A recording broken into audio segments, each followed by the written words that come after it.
Hey everybody, welcome to episode 37 of The Financial Coach. It's Keith D. Johnson here, and today we're going to talk about building generational wealth. So, very popular topic of building generational wealth, especially in the Black community, minority community, especially communities of color that haven't had that experience or had that shared knowledge when they were younger. And so, I want to kind of dig into what it actually means, at least my perspective, as well as the perspective of what the common everyday person believes and thinks when they say it. So for me, generational wealth, success starts in your mind.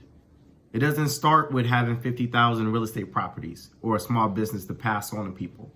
You must start in your mind to believe you have the skill set to understand and value the things that you have. And it needs to start in your heart in the way you walk in life, such as integrity and character, the way you work with people and make decisions. When I look at and talk to some of the people that mention generational wealth, they either just say the word out loud to sound to be hot in the game and trendy, or they view it as, I want to start a business, I want to get real estate, buy properties, I want to acquire assets to begin to create generational wealth. However, my point of view is you acquired stuff to pass on to your children, but you didn't create wealth. You didn't have one sentence in your discussion about teaching your children all the stuff that you know when they're babies. That is the beginning of wealth.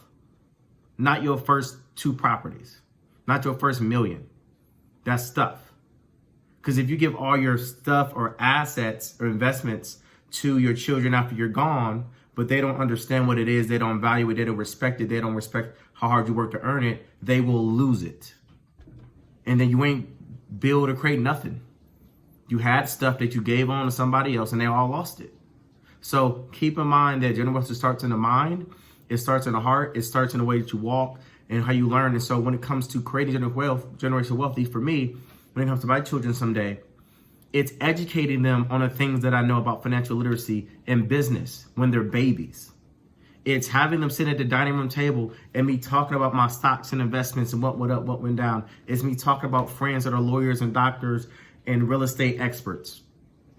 You'll be surprised how much a small child can consume, even if they don't understand 100% of it. It's fine. Because children have iPhones, they have cartoons now, they got all this stuff now, teaching them everything else about the world.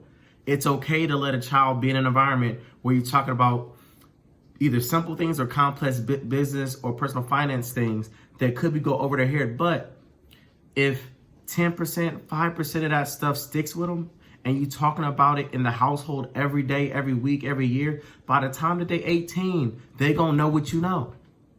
Because you would have taught them. You would have sit down one-on-one and educated them on budgeting, planning, estate planning, retirement, how to make good decisions in life. You would explain to them what a trust is and how it's different than a will, and how you plan to put your assets within the trust and delegate your wealth once you're gone. They will understand what a life insurance policy is and the value of it and what it's for. Because you would have mentioned it, discussed it, and taught them throughout your life. And so that is the building of the wealth. And then once you're gone or passed on and you start to pass this asset that you acquired to your children, now they know what it is. Now they know why it's important. They value it. They value themselves. And they know how to protect it and let it grow for your grandchildren. That's generational wealth. It's too many people that I've met in LA and other cities that they mama, granddaddy have bought a home for 20 grand back in the 30s, gave it to they daughter.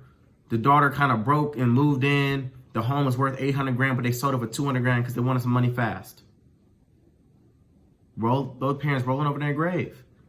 They didn't create wealth because they didn't teach the knowledge of how they earned, worked for, and maintain that asset, that property, that thing that actually helped them be wealthy over time. So please keep that in mind, right? Wealth starts in the mind, it starts in the heart. Success starts in those same places. Make sure that you educate and teach and have your children be around successful people, be around business and professional people as early as possible. And they may get 1% of it, 2% of it, but one day they will be a million miles ahead of the average person. And by the time they leave your house, they would know and understand a lot of what generational wealth is, finance is, and how to walk successfully in this place called planet Earth. So that's it for episode 37, Building Generational Wealth. Feel free to reach out to me at KeithJ_ the Financial Coach on IG, as well as my YouTube channel, Keith D. Johnson, the Financial Coach. Have a good one. Peace.